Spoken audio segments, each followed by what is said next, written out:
Olá, curso de administração da faculdade SMG. Eu sou o professor Alex Caparelli e hoje mais uma aula de gestão de recursos materiais. Trazendo bastante coisa para vocês aqui para a gente dar continuidade às nossas aulas, né? Daqui a pouquinho vem as avaliações do primeiro bimestre, a gente já está se preparando para isso, né? Vem provinha aí, tá certo?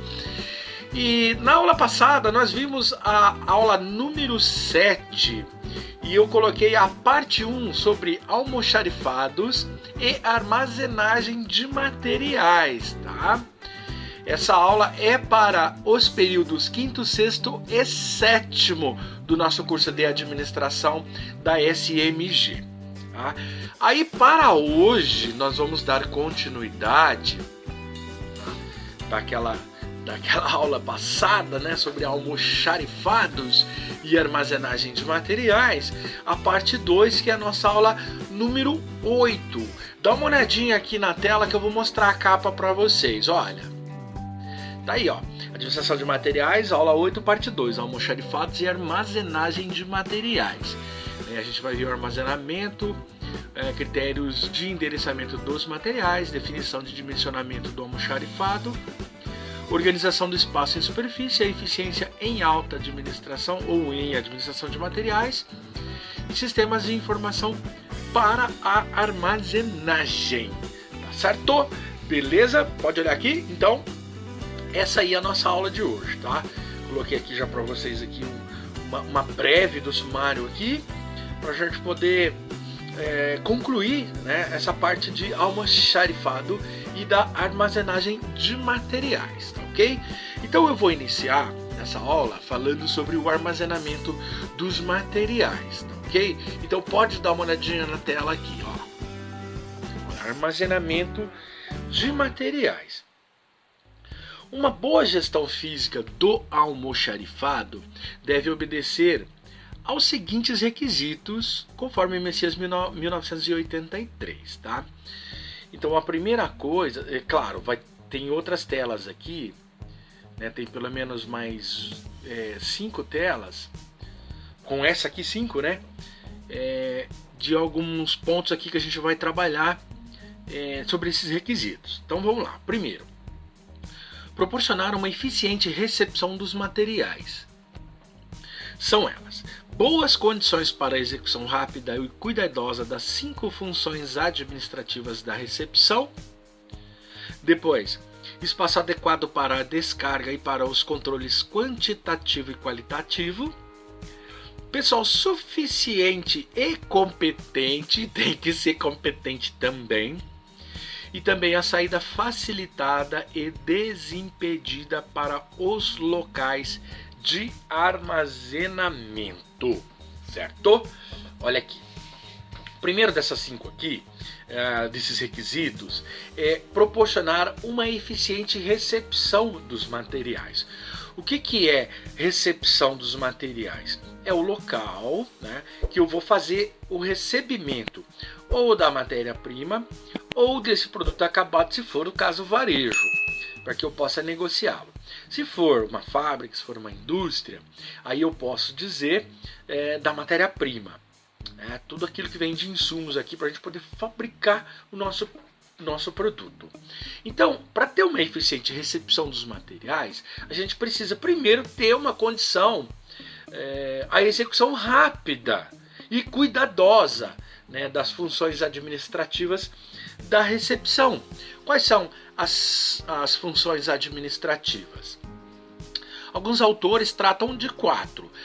Eu chamo de pode ser planejamento, organização, direção e controle. Alguns autores colocam 5: planejamento, organização, né, direção, controle e avaliação. Ou alguns ainda colocam execução. Isso vai depender muito do autor que você abordar, né, para essa situação, tá bom?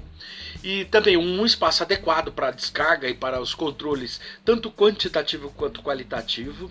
E aí nessa situação eu digo para vocês assim, né? Espaço adequado para a descarga é aquele local em que, por exemplo, se chegar uma carreta, você vai ter o local para ela poder fazer as suas balizas, né, o seu estacionamento e retirar rapidamente esse produto ali para não ficar prendendo fila ali. Tá? Ou ainda um local adequado para o descarregamento aí num outro veículo, para que possa rapidamente estar dentro da empresa. Tá? E também os controles, que a gente chama de controle de cunho quantitativo e qualitativo, para saber quanto veio e se está bom aquilo. Né? Também um pessoal suficiente e competente, gente para trabalhar que seja competente, que tenha quantidade, não sobrecarregando os outros. Né? E também a saída facilitada e desimpedida para os locais de armazenamento. Isso aqui a gente pode tratar lá onde faz, né, a movimentação, porque ele precisa ser fácil para chegar, também para sair, para que não haja atrasos ali nesse local, nesse depósito para o armazenamento. Tá bom? Então vamos seguir, né, para a próxima tela para a gente falar o segundo item, né, que é dispor de meios adequados de movimentação e transporte interno. Até porque a gente tem muito transporte interno, né, que a gente faz o deslocamento dentro da organização. Dá uma olhadinha na tela aqui. Dispor de meios adequados de movimentação e transporte interno. Esse aqui é o segundo item desses 5 que eu vou apresentar aqui. Pavimentos em bom estado, corredores amplos e meio de transporte interno bem adequado aos espaços disponíveis para a movimentação de materiais. Tá? Uma vez que se eu não tiver de acordo, muito bem adequado, aí pode ocorrer acidentes. Tá? Só chamando a atenção para vocês, essas fundos que eu estou usando, essas fotos aqui, são fotos tiradas lá de Londres. Tá? Uma pessoa lá, um primo meu que mora lá, ele sempre manda algumas fotos assim bonitas de paisagens, e eu estou utilizando hoje aqui em homenagem a ele, ao Paulo Roberto Caparelli, certo? Beleza? Então pode dar uma olhadinha aqui que eu vou explicar cada uma delas. Olha aqui, para dispor de meios adequados de movimentação e de transporte interno, é preciso ter o quê? Primeiro, um pavimento em bom estado, né? Imagina, tem algumas empresas que você chega lá, o piso, o chão é todo esburacado, e aí você vai às vezes transportar com um carrinho e ele acaba tombando, ou ele acaba travando, você não consegue dar sequência, né, a esse transporte aqui porque o pavimento não é bem adequado. Além de que esse pavimento não é só para movimentação interna, não. Se o caminhão chegar, a carreta chegar e o local de entrada ou saída não estiver adequado, ele não conseguir, ele patinar, ele atolar ou acontecer alguma coisa nesse sentido aí, também vai atrasar, inclusive pode atrasar os subsequentes, né? Os próximos, porque vai impedir a entrada dos outros, ele ficar ali impedindo a entrada, ele travar a entrada ali do depósito da própria empresa, se for o caso, né? Os corredores também amplos, por quê? Porque para corredores eu não posso ter uma coisa que impeça, eu tenho que parar aqui e esperar o outro passar, né? Se ele tiver uma adequação melhor, uma coisa mais ampla, eu acabo passando 2, 3, 4 carrinhos aqui. Alguns supermercados, para ganhar espaço, eles colocam os corredores muito curtinhos, não passam 2 carrinhos. Aí tem umas tiazona que são muito folgadas, elas vêm e param na prateleira para olhar o produto, deixa o carrinho no meio, aí impede a passagem de todo mundo e fica um horror, tá certo? Então é nesse sentido que a gente vê, que a gente percebe também. Aí você vai naqueles atacadistas que tem lá uma prateleira muito alta, aí acontece ao contrário, você tem espaço para poder movimentar. Hoje o barulho aqui tá terrível, o vizinho aqui inventou hoje de cortar alguma coisa aqui, olha, fazendo um maior barulho aqui, mas eu não vou parar a aula não, tá, gente? Vai ter um pouquinho de interferência aqui, mas a gente vai continuar, ok? Vamos ver se a nossa musiquinha cobre aqui o barulho, né? E o outro meio de transporte interno bem adequado aos espaços disponíveis para essa movimentação de materiais. O que vem isso aqui? Meio de transporte interno. Olha, eu tenho um monte de coisa que pode transportar o produto ali. Eu tenho esteiras, correntes, carrinhos. Eu já até passei numa das primeiras aulas falando a respeito disso aqui. Empilhadeiras, né, aquelas paleteiras lá. Então, tem que ser adequado sim, para que não haja atraso e também para que não tenhamos problemas aqui com acidentes quando o transporte também é inadequado. Tá bom? Tá certo? Seguindo então, vamos lá para mais uma. Terceiro. Dispor de meios e espaços devidamente adequados ao armazenamento. Área disponível com condições de temperatura, umidade, ventilação e iluminação, ajustados à conservação dos artigos armazenados. Também, além dessa área disponível com condições de temperatura, umidade, ventilação, iluminação, ajustados à conservação dos artigos armazenados, os suportes adaptados aos locais e aos artigos, facilitando operações de contagem, pés direitos e pavimentos adequados ao empilhamento dos artigos, facilidade para modificar os suportes de armazenamento e sua localização, também a possibilidade de isolar e fechar setores da área de armazenagem e construção em dimensão que facilite a rotação física dos artigos. Olha só, pessoal, hoje a gente vai estar tendo bastante interferência de barulhos aqui, mas eu não posso parar aqui, senão eu fico o dia todo aqui, né, esperando o vizinho parar o barulho aqui, mas eu não, nós vamos continuar aqui.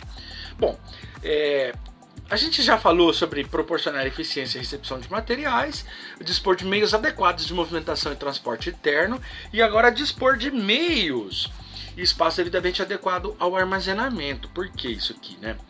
Porque precisa ter uma área disponível com condições adequadas, né? Temperatura, umidade, ventilação, iluminação, tudo ajustado para poder conservar esse material que vai ser armazenado ali. Se você tiver muita poluição, né, e essa poluição que eu digo assim, pode ser sujeira, pode ser sonora, pode ser de luminosidade, pode ser até barulho, pode danificar algum produto, certo? Então você precisa colocar isso aqui de uma forma que você não vai causar nenhum tipo de problema a esse material. Se eu tenho material que está colocado em caixa de papelão, por exemplo, ou que tem algum artigo de papel nele, se eu deixá-lo no local úmido, eu vou ter problema. Vou ter problema porque essa caixa não vai aguentar, esse papelão vai rasgar, né? Ou vai danificar essa embalagem e eu vou ter problema depois, né? Então é um cuidado que eu tenho que ter. Outra coisa também é a temperatura e a ventilação. Alguns produtos eles estragam sob temperatura alta ou sob temperatura baixa, ele congela. E ele precisa às vezes de uma ventilação, né, de alguma coisa que deixa o produto em condições, principalmente para não estragar, né? Também os suportes adaptados aos locais e aos artigos, né, facilitando essas operações de contagem. E quando vai se fazer a conferência do estoque, ele acaba facilitando, acaba sendo mais fácil. Uma outra coisa também é quando você tem uma curva ABC, a facilidade é outra, porque aí você tem os produtos que tem mais giro aí, né? Que eu faço o cálculo ali no Pareto, né? 80-20, e eu sei os 80 que mais roda e os 20 que menos roda. Então eu consigo também facilitar as operações ali de contagem ou recontagem. Fala de pavimentos aqui adequados com empilhamento dos artigos para não ter problema também de acidentes, de derrubar ou de ocupar espaço inadequado ou espaço demais na horizontal, né, faltando vertical ali. Também a facilidade para modificar os suportes de armazenamento e sua localização, porque ele precisa ter uma forma de você poder movimentar caso necessite. Às vezes você vai mudar o modelo de peça que você está fabricando e você vai precisar de outra matéria-prima que está mais longe. E aí você faz o recondicionamento. Você tira essa que está na frente, leva lá para trás, e aquela que está atrás você traz para frente, que vai ser utilizada ali naquele período para fabricação desse produto aí. Tá bom? Também a possibilidade de isolar e fechar setores de área de armazenagem, exatamente para não ter interferência externa, como umidade, ventos, ou até mesmo pessoas que acabam entrando, furtando, derrubando, causando acidentes.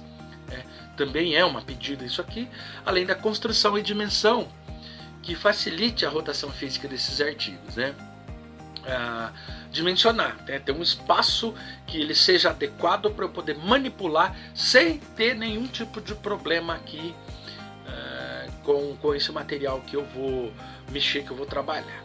Bom, então isso aqui é o item dispor de meios e espaço devidamente adequado ao armazenamento. Vamos para mais um, tela. Possibilitar e facilitar a saída rápida dos artigos do armazém. Bom, vamos lá.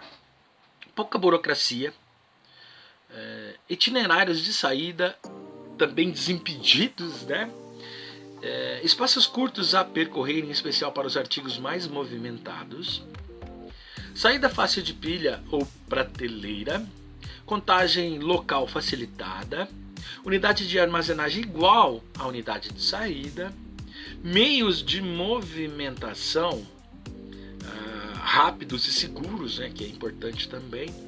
E a facilidade de acesso ao material armazenado e também a sua localização, né, colocando, por exemplo, coordenadas, né, coordenadas, que é uma coisa que pode ajudar a localizar, saber aonde está esse produto.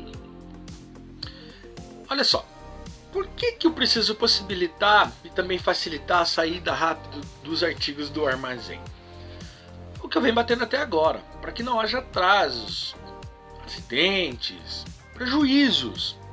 Muita coisa envolve essa parte de armazenagem e aí o autor vem aqui, ele continua batendo nessa situação aqui. Por quê? Porque é uma situação que nós, administradores, ou dos almoxarifes, das pessoas que cuidam dessa parte aqui, sabe não só da sua importância, mas do que ocorre nas organizações a respeito desses materiais, desse armazenamento e dessa movimentação desses estoques. Então, para que não tenhamos problemas, é necessário que se faça planejamento, uma organização do que foi planejado, direcionamento para aquelas pessoas que possam movimentar, que possam trabalhar com esse material, além do controle e da avaliação do que ocorre ali. Senão a gente não teria aqui as funções administrativas aplicadas à parte de estoques, né? Então nós precisamos ter o quê? Pouca burocracia, gente. Tem que parar com esse negócio de requisição para tudo. Vai tirar uma xerox, requisição. Não precisa, mas vai tirar de livro. Deixa tirar, tá estudando. Mas que cáspita, deixa o cara estudar. Tá? Diminui a burocracia, que a burocracia tem custos, perde tempo, tempo é dinheiro. Tá? Então pouca burocracia, ter os itinerários de saída desimpedidos e os passos curtos a percorrer, em especial os artigos mais movimentados, né? Produto que sai muito. Tem uma fábrica de sapato e tem um produto chamado Fivela que vai em todos eles, todos os modelos. Ele tem que ficar perto, porque toda hora ele vai ter que estar sendo alimentado, servido. Tem um produto lá que tem um solado diferente, só naquele X modelo para mulheres que usa. Deixa ele lá no fundo, lá no Pareto, no 20, lá, ó, movimenta pouco. Aí você pode ter depois a movimentação quando necessário, tá? Os espaços tem que ser curto para isso, movimentação, né? Além das saídas fáceis da pilha ou da prateleira. Muitos utilizam no vertical e aí acaba empilhando assim na altura, a empilhadeira para ir lá e retirar esse produto, né? A contagem tem que ser facilitada, a curva ABC ajuda também, além de outras coisas. Eu tenho vários sistemas Kanban, Kaizen, até os 5S ajuda a organizar isso aí, que são os programas de qualidade, né? Então eu tenho que ter a contagem facilitada aqui para sempre conferir, porque o sistema às vezes pode falhar porque alguém vai lá, retira e não alimenta, e aí você está achando que tem tanto estoque e não tem. Então às vezes é necessário sim fazer a contagem, tá? Também a unidade de armazenagem igual à unidade de saída, para não ter problemas de movimentação. Tem que ser rápido e seguro também, né? E a facilidade de acesso ao material armazenado e sua localização, né? Ter umas coordenadas ali, o sistema pode nos dizer. A curva ABC, ele com certeza vai dizer, olha, produto tal tá ali no início, ou lá no final, ou lá no meio, né? Em algum lugar tá. Então você tem uma etiqueta com as coordenadas, você pode usar um QR Code pode usar código de barra, sei lá, algum código numeral para que você saiba onde está sempre que jogar no seu sistema onde está o tal produto. Ele vai dizer, está na prateleira 5, no degrau B, na localização 90, né, de 0 a 100. E aí você vai encontrar facilmente isso, tá?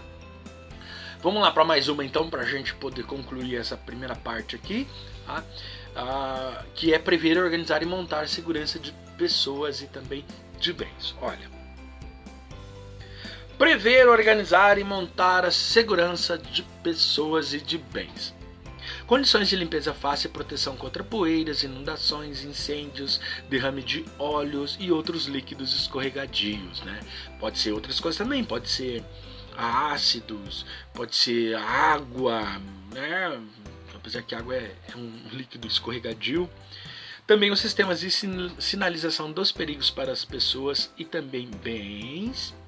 Montagem de antiparas protetoras de arestas cortantes ou contundentes. Tudo isso aqui olhando para a questão de acidentes de trabalho. E por último, fazer uso de cores de advertência e cartazes com instruções para evitar os sinistros. Tudo isso aí é organização, pessoal. Tá? Tudo isso aí é ser organizado, fazer a coisa como tem que ser feita, bem feita, né? Olha aqui, rapidão, ó.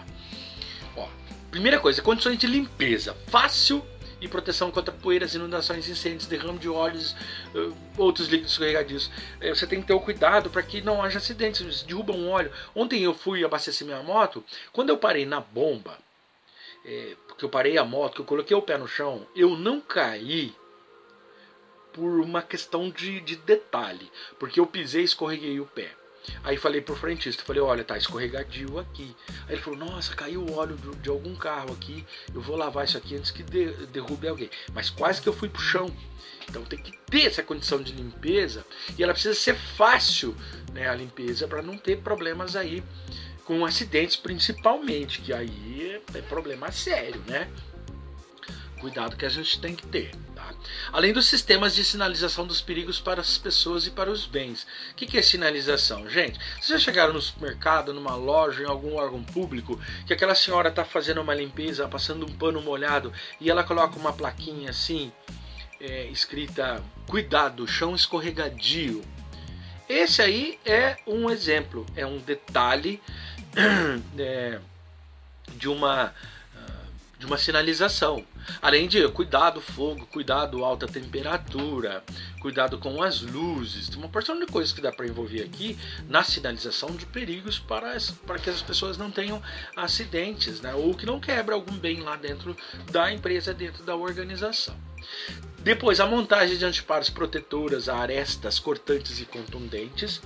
Isso ocorre para que não haja acidentes cortantes, macetar o dedo, sei lá, quebrar a perna, tem muitas coisas aí que pode ajudar. Vou dar um exemplo para vocês. Antigamente, eu conheci uma fábrica de calçados que usava um balancinho. Eles colocavam uma placa de solado, a forma em cima, apertava um botão no pé e aquilo lá apertava essa forma e ela cortava a sola no devido tamanho. Bom, aquilo era um esforço repetitivo que o cara colocava, apertava, cortava. Aí chegava uma hora que ele confundia as coisas. Às vezes esquecia a mão e cortava, decepava o dedo. Ou a mão mesmo, né? Aí o que os engenheiros fizeram? Criaram um dispositivo que para ele cortar isso aqui, ele precisava tirar as duas mãos do local. Então ele segurava num botão e apertava o outro para poder fazer o corte. Aí zerou os acidentes de trabalho aqui, tá? E aí a gente sabe que algumas coisas tem vidro, tem lâminas, né? Tem alguma coisa que pode cortar as pessoas e machucar. Então é cuidado que tem que ter para que não haja acidentes aqui, porque se houver acidentes, pessoal, prejuízo, né? E também fazer o uso de advertência, né? Cores de advertência, ou cartaz com instrução para evitar os sinistros. Às vezes são zonas vermelhas, zonas laranjas, zonas azuis, zonas verdes dentro da organização que você pode fazer se a empresa for bastante organizada e você, como administrador, muito bem organizado também, né?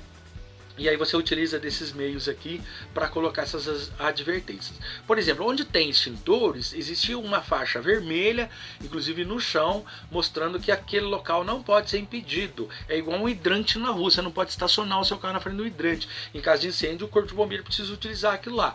No caso da empresa, quando há um extintor, sempre existe uma colocação de alguma coisa vermelha ou amarela ou laranja ali, para que chamem a atenção das pessoas para não impedir, né, a coleta, pegar esse extintor quando necessário, certo? E agora eu vou falar sobre os critérios de endereçamento dos materiais. Tela.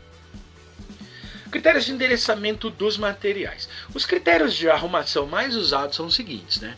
Estou usando a obra de Nunes, na página 134, obra de 2013.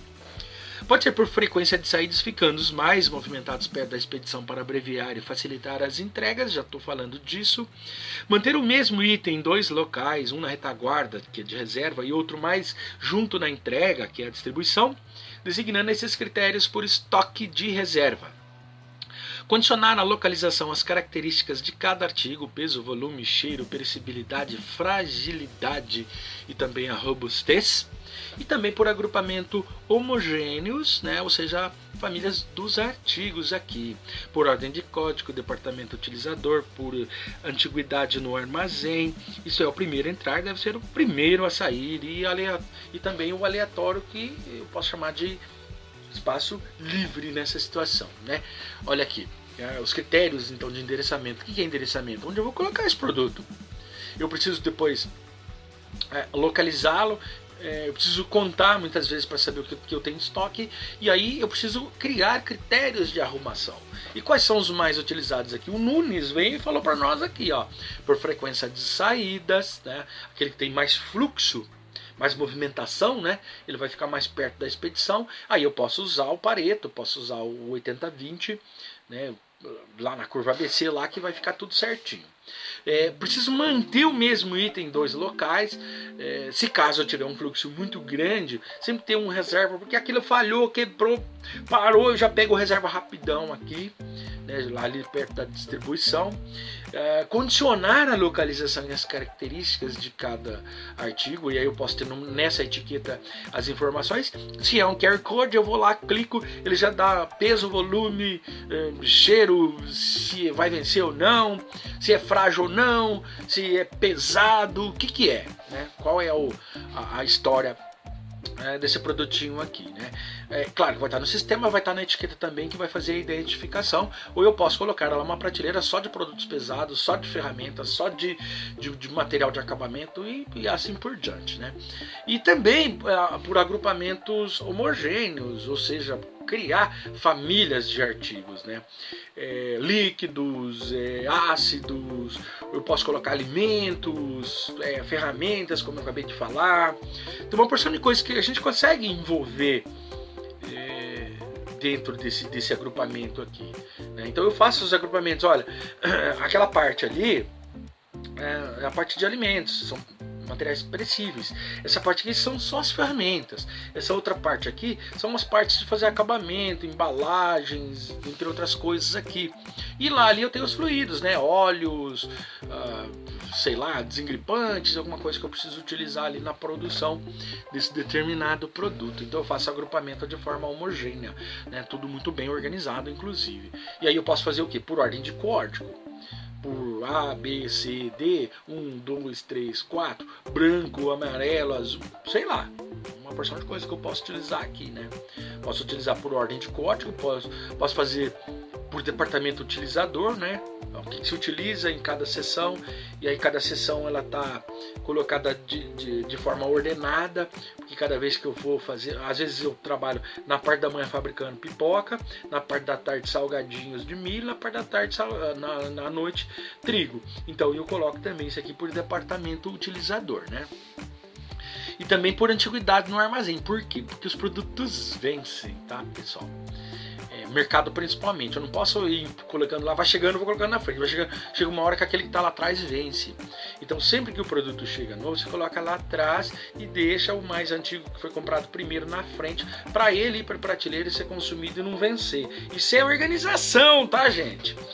E também os seus espaços livres aqui, o que vai ser utilizado, como que eu vou utilizar esses espaços livres, né, para a conclusão então do que foi ordenado, né, do que foi organizado nessa fabricação, tá, beleza? Então vamos falar agora sobre definição do dimensionamento do almoxarifado. Tela.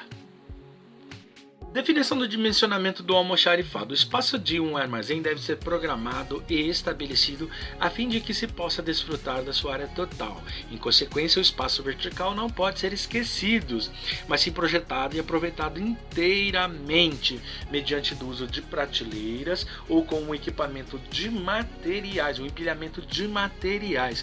Nunes 2013, na página 135. Olha aqui rapidão aqui para eu passar, que senão não dá tempo, tá? O espaço deve ser programado, claro, ele tem que ser estabelecido. Você faz o planejamento, organiza ele, direciona as pessoas e os materiais, tudo para ser feito e faz o controle dele. Bom, ali, para que eu possa utilizar, desfrutar da área total, alguns produtos eu coloco em horizontal, que são os produtos que vão ter aquela saída rápida aqui e que não tem problemas de atrasos, e os verticais são aqueles que eu vou empilhar, que eu vou colocar em prateleiras, empilhadeiras, qualquer uma coisa assim, para que eu possa ter mais fluxo, né? E não só fluxo, mas também armazenagem de maior quantidade de material. Se não for planejado, se não for bem feito ali, eu vou ter problemas, viu, pessoal? Vou ter problemas, inclusive com acidentes aqui, não só de atraso, mas acidentes também, tá ok? E na outra tela, tá, eu vou mostrar as linhas gerais para vocês de como funciona. Dá uma olhadinha ali, ó. Vejamos agora em linhas gerais a organização do espaço em superfície para aferir a sua distribuição relativa, né? E antes é preciso determinar o que? As quantidades dos materiais, o espaço em metros quadrados que os materiais irão ocupar no armazém, a metragem dos suportes, prateleiras, estrados, etc., onde os materiais serão armazenados, a área de entrada e recebimento desses materiais, a área de expedição deles, as ruas internas, oficina interna para manutenção do próprio armazém, os serviços de controle dos materiais e também a área de expansão, né? Se eu tenho possibilidade para a área de expansão nesse caso, tá? Então olha só. O que nós precisamos, né? O que é preciso determinar para que tenhamos uma organização do espaço, né? Dentro dessas linhas gerais, dentro dessa superfície, o que nós podemos trabalhar? Primeira coisa é planejamento, é saber o que eu tenho em mãos. Sabendo o que eu tenho em mãos, aí eu vou saber o que eu vou poder mexer, né? Então eu preciso saber a quantidade dos materiais que eu tenho. Um balanço simples eu já consigo levantar isso. Eu preciso saber também qual é o espaço de metragem quadrada que eu tenho. E essa quadrada é interessante porque eu posso calcular por metro cúbico. Aí eu sei o que eu tenho no chão e o que eu tenho para cima, para saber se eu posso verticalizar também. Além da metragem, né, dos suportes, das prateleiras. Às vezes eu tenho uma prateleira gigante lá que ocupa muito espaço. Aí, né, então eu preciso saber disso aqui também, dos estrados, também onde serão armazenados esses materiais, né, para não ter nenhum problema depois de atraso. A área de entrada e de recebimento desses materiais, se ele está fácil. Ou seja, sempre que chega um caminhão é um problema. Aí o problema a gente vai fazer o quê, né? A gente tem que arrumar, tem que consertar isso aí. Também, do outro lado, uma é na chegada, o outro é na área de saída, né? A expedição de materiais. Se é uma fábrica, eu já tenho o produto pronto. O que eu vou fazer então agora? Agora eu vou mandar, vou colocar no caminhão para fazer as entregas. O que nós chamamos aqui? Expedição. É onde embala, confere, faz a conferência da qualidade do produto, né? Se ele possui todos aqueles requisitos que o seu programa de qualidade possui. E aí ele vai te dar, né, resultados a respeito disso aí. E aí você vai tomar suas decisões na expedição aqui para que não haja nenhum tipo de atraso também, né? Se for bem organizado, não há atraso. As ruas internas. São corredores que a gente tem dentro da empresa. Às vezes você tem uma esteira, você tem prateleira, você tem uma porção de coisa aqui. Mesas, inclusive o pessoal que dá suporte à esteira. Mas eu preciso ter os locais para que carrinhos, sei lá, uma porção de coisas possa se movimentar ali dentro, né? Paleteiras, tratores, se for o caso. E aí eu preciso ter dentro desse local adequação nessas chamadas ruas internas para que possa haver essa movimentação. Também a oficina interna para a manutenção do próprio armazém. Se houver quebra, queimou uma lâmpada, arrebentou uma tomada, houve o trator acabou quebrando o piso, então eu preciso ter lá uma manutenção, uma oficina para poder fazer isso aí. Além dos serviços de controle dos materiais, né, que a gente pode ter um software para poder fazer isso, né, fazer o controle desses materiais e também verificar, ficar de olho se existe uma área de expansão, tanto vertical quanto horizontal, para saber se eu vou poder mexer ali ou não, se eu posso ampliar ou não, ou se eu vou ter que fazer um controle de produção, né? Aí esse controle de produção é organizado aqui porque eu não posso expandir, beleza? Seguindo então para mais uma, falando da eficiência e administração de materiais. Olho, a eficiência em administração de materiais, tá? Então é fundamental avaliar o desempenho das atividades relacionadas à gestão de materiais nas organizações. Messias 1983 apresenta 10 indicadores que servem para movimentar ou para orientar na elaboração de parâmetros de desempenho. Nunes 2013, página 139 e também a página 140. O primeiro, o capital investido em estoque. Permite saber qual é a parcela do capital da organização está mobilizada em matéria-prima e estoques em geral. Depois, materiais críticos. Implicam criar um controle que identifique a dificuldade que se está tendo para obter matéria junto aos principais fornecedores. Depois, os materiais obsoletos. Sua existência significa prejuízo e, portanto, devem ser identificadas as causas e as maneiras mais rápidas para eliminar tais materiais. Pessoal, olha só. Eficiência em administração de materiais. Não só eficiência, eficácia também para se tornar efetivo, tá? Para dar efetividade a isso aí, tá? Não é só fazer certo as coisas, fazer as coisas certas também. Tá bom? Então é fundamental a gente avaliar todo o desempenho dessas atividades que são relacionadas à administração de materiais. Tá?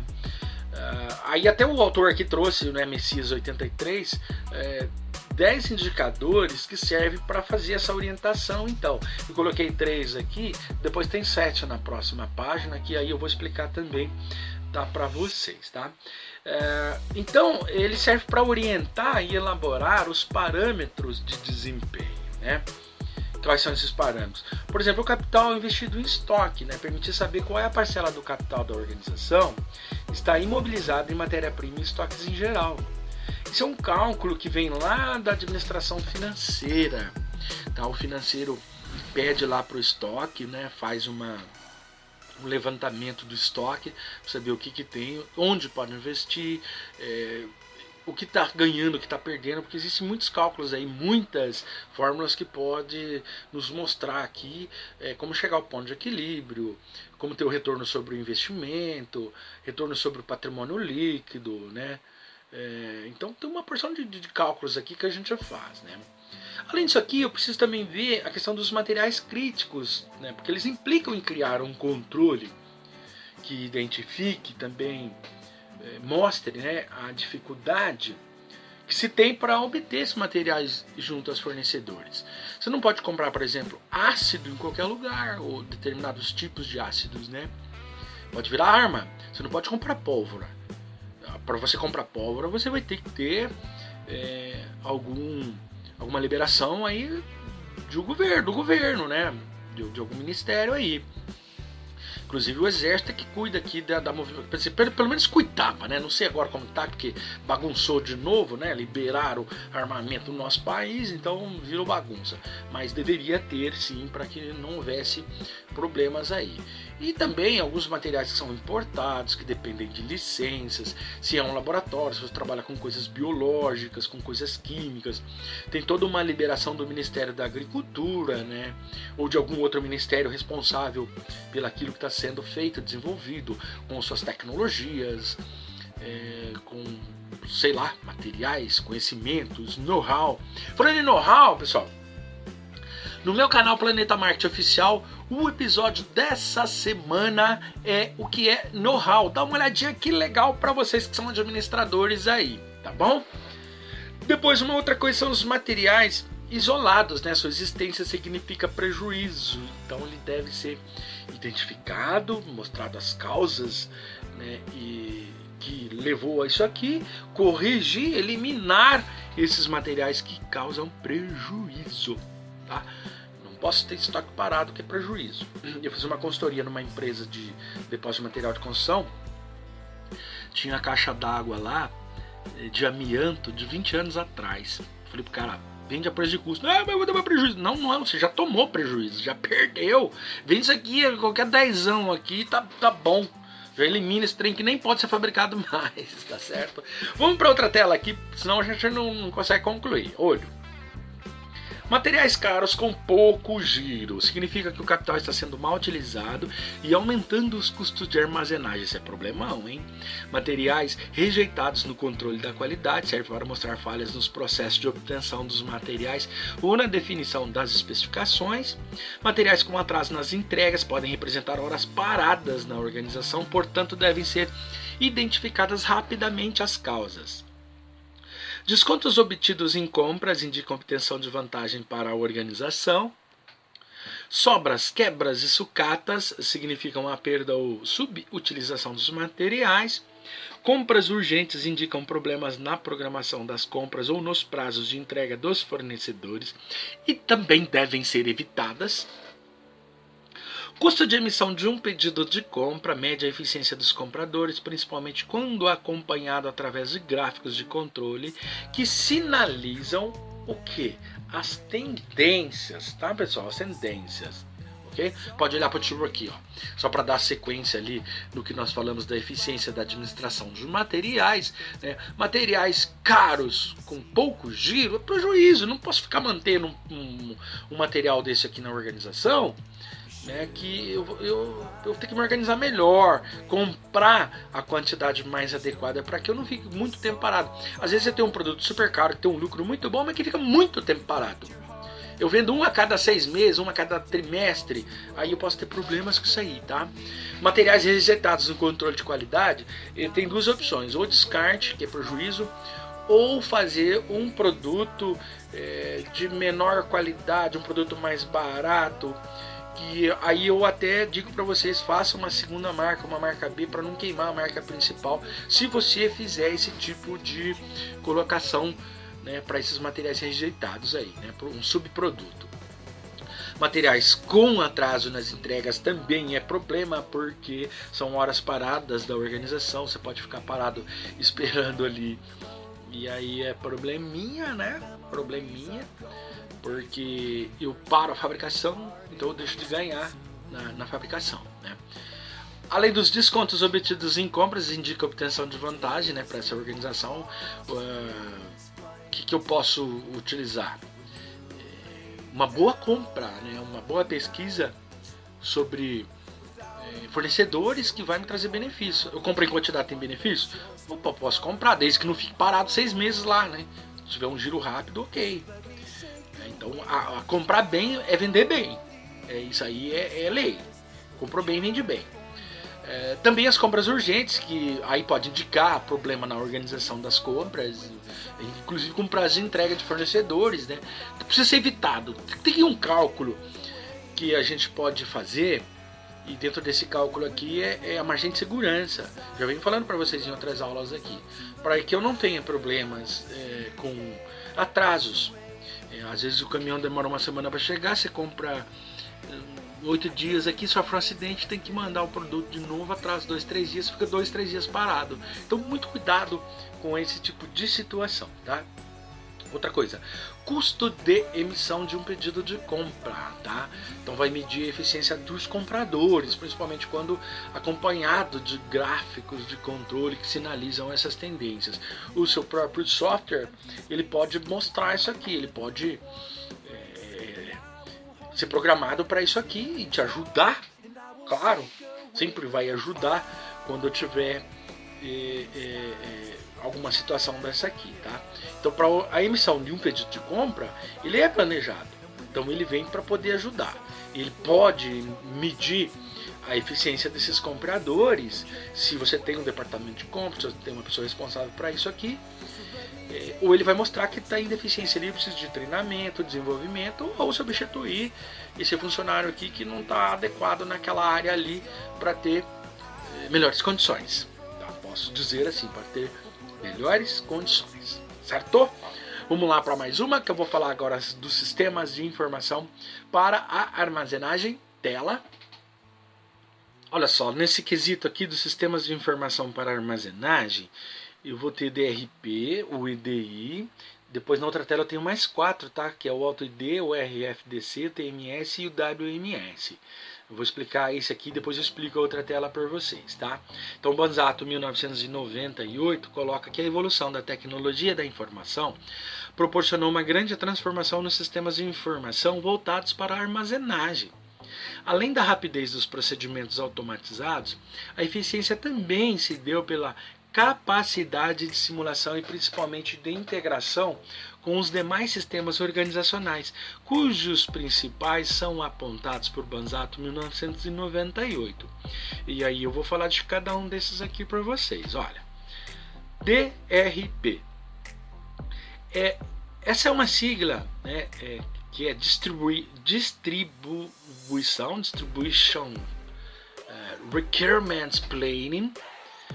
E eu posso aportuguesar ele para necessidade de distribuição, né, que é o sistema de planejamento global, Distribution Requirements Planning, planejamento das, né, ou do relacionamento da organização com seus fornecedores. Então isso aí é o planejamento das necessidades do relacionamento da organização. Depois o EDI, que é o Electronic Data Interchange, o intercâmbio eletrônico de dados, isso é coisa de sistemas de software. É a transferência eletrônica de documentos de um sistema computacional para outro, e permitindo o compartilhamento de informações entre uma organização e outra sem interferência humana, agilizando as transações em processos de parceria. Tá? São tudo que faz parte dos sistemas de informações. Tá? Aí eu vou pedir para você dar uma olhadinha por mim aqui, quero te explicar. Ó. Como que é um sistema? O sistema funciona como entrada, processamento e saídas. Input, tá? Process, output. Entrada, processamento e saída. Tá? Entra dados, sai informações. Entra matéria-prima, sai produto acabado. Tá? Então, dentro do sistema de informações, nós temos várias nomenclaturas. Uma é o DRP, né, que é a distribuição do Requirement Planning, tá? Que é o planejamento das necessidades desse relacionamento. Tá? E aí ele vai mostrar, claro que se eu estiver bem controlado, bem alimentado, com informações que vai me mostrar essas condições, dessas necessidades para poder fazer essa distribuição. E pessoas especializadas, pessoas com know-how, ela pode enxergar isso muito fácil e corrigir, se for o caso. Depois eu tenho também o Electronic Data Interchange, interno, né, dentro, né, que é o intercâmbio eletrônico de dados. Softwares específicos para isso,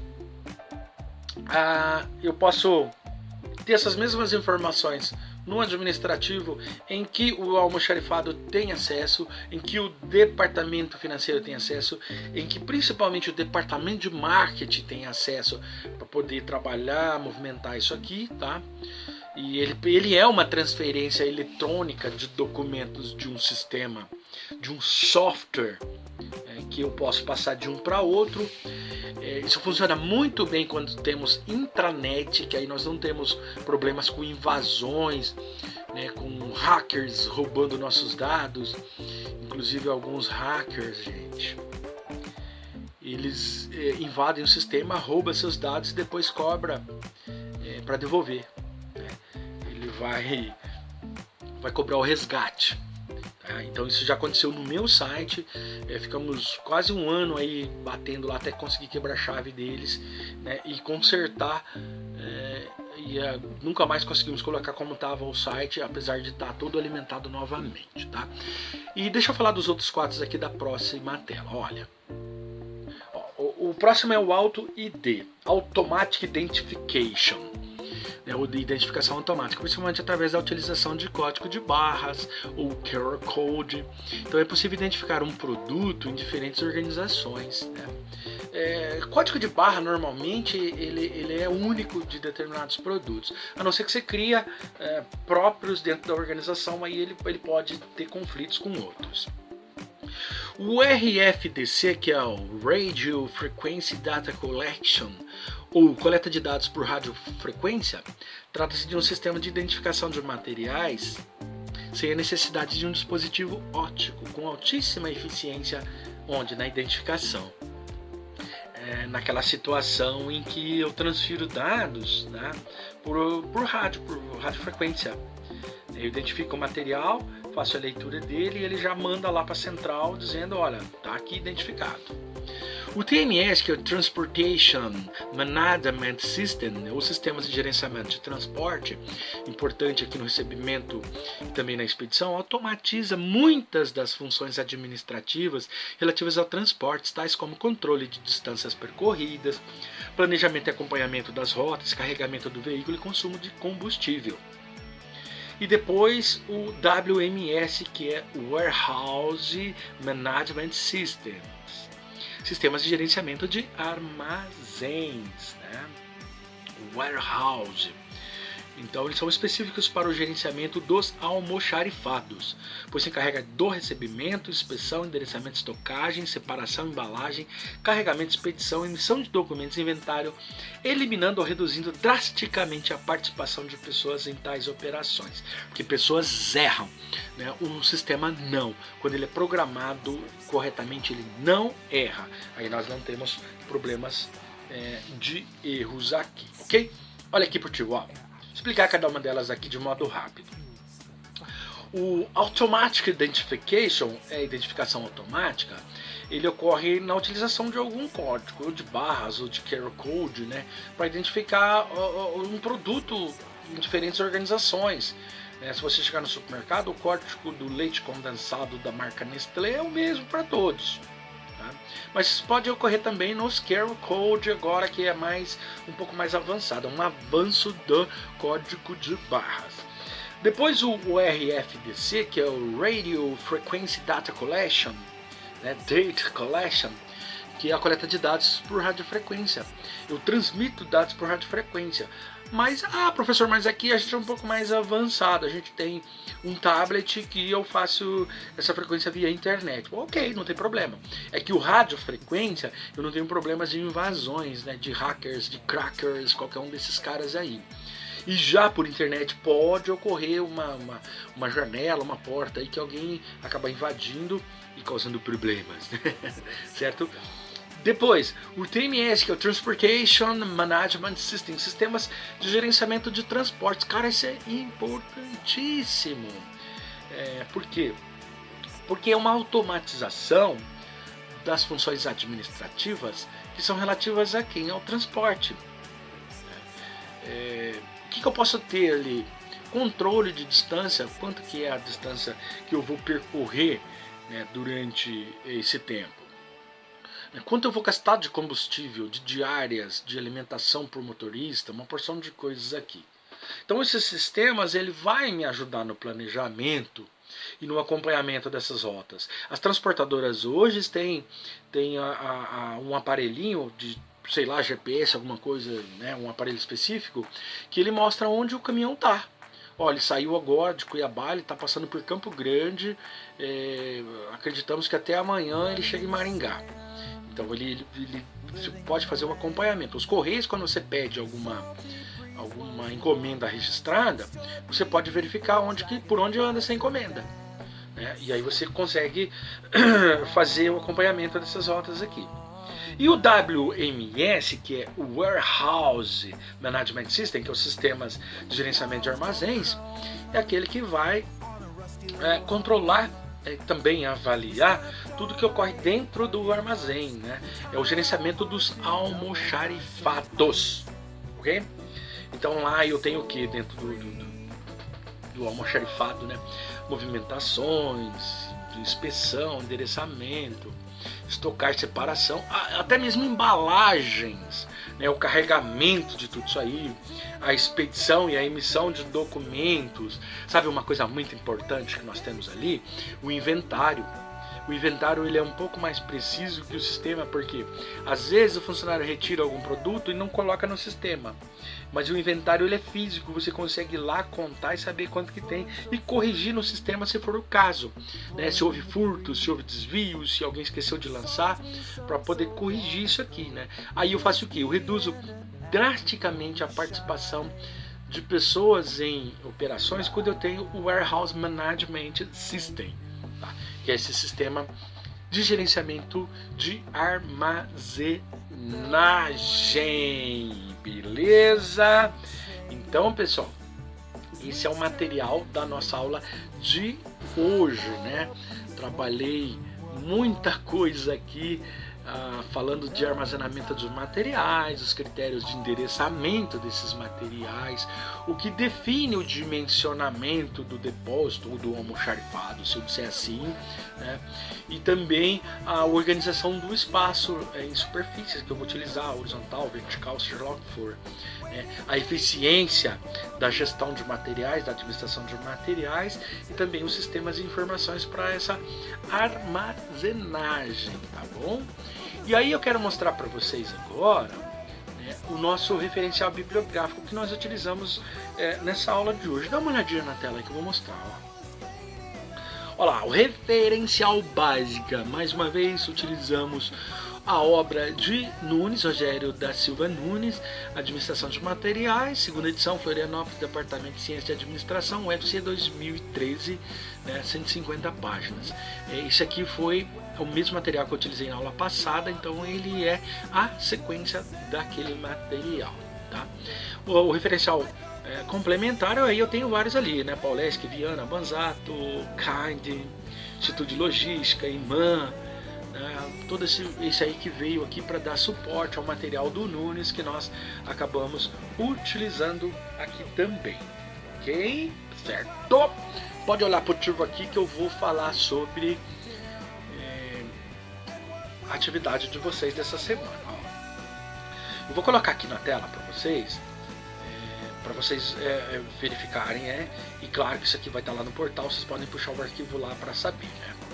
Então dá uma olhadinha na tela aqui que eu vou colocar, esse aqui essa é a atividade que vocês vão desenvolver essa semana. Pessoal, não esqueçam, vão lendo aí que eu vou falando, vocês precisam colocar sua presença lá, né? Só o fato de você subir a resposta, né? Subir a atividade lá naquele campo lá do fórum, vocês já estão registrando a presença. Além disso, vocês também vão colocar a palavra-chave, que são os 3 critérios: presença, palavra-chave e atividade, que elas somadas aí, elas vão dar o valor da aula, né? Em cima daqueles 4 pontos lá que nós utilizamos, tá? Beleza? Volta aqui, falar pro tio, tá? Virou atividade aí. Bom, pessoal, então é isso, tá? A nossa aula 8, a parte 2 de almoxarifados e armazenagem de materiais. Na próxima aula, matéria nova, vou trazer um outro material aqui, já está pesquisado, já está desenvolvido, está bem bonitão para vocês, tá? Onde vocês vão encontrar esse material, eu vou passar as coordenadas aqui para que vocês possam entender. Se tiver alguma dúvida, manda um e-mail por tio aqui, tá? Ou lá no grupo de WhatsApp, tanto faz, onde vocês quiserem lá. Beleza? Além disso aqui, vocês vão encontrar esse material no meu canal do YouTube, Alex Caparelli. O meu canal, Alex Caparelli, vão ter todas as aulas aqui da faculdade SMG. Tá? Não esqueçam de clicar lá um joinha, né? se inscrever no canal, para eu saber que vocês estiveram lá, senão como que eu vou saber? Tá? Bom, esse link vai estar lá no canal do YouTube, mas vai estar no portal de vocês, é só clicar que ele vai remeter lá. Outra coisa é o meu canal profissional, eu sempre vou falar aqui para vocês, né? Pedindo a força para vocês se inscreverem lá para ajudar a alcançar 1000, porque senão eu vou ter que parar com o canal. É o Planeta Marketing Oficial. O meu canal Planeta Marketing Oficial, que é o canal da consultoria Planeta Marketing, tem um programa chamado Aprendendo Fácil. O programa Aprendendo Fácil é um glossário de administração, de economia, contabilidade, de marketing. Vocês vão aprender muitas coisas. Já estamos no episódio 91 e essa semana falamos de know-how. Interessante para a aula de vocês aí, tá? Assistam. Todo o material que eu tenho aqui, tanto no canal Alex Caparelli quanto no canal Planeta Marketing Oficial, está no meu site www.planetamarketing.com.br. Lá vocês vão encontrar tudo que precisarem lá, é só clicar para ver, tá certo? Então vamos encerrando essa aula de hoje, aula 8, parte 2, administração de materiais, almoxarifados, armazenagem de materiais, tá certo? Eu sou o professor Alex Caparelli, do curso de administração, nos períodos 5º, 6º e 7º da Faculdade Santa Maria da Glória, a Faculdade SMG. Um grande abraço para vocês, bons estudos e até a próxima semana.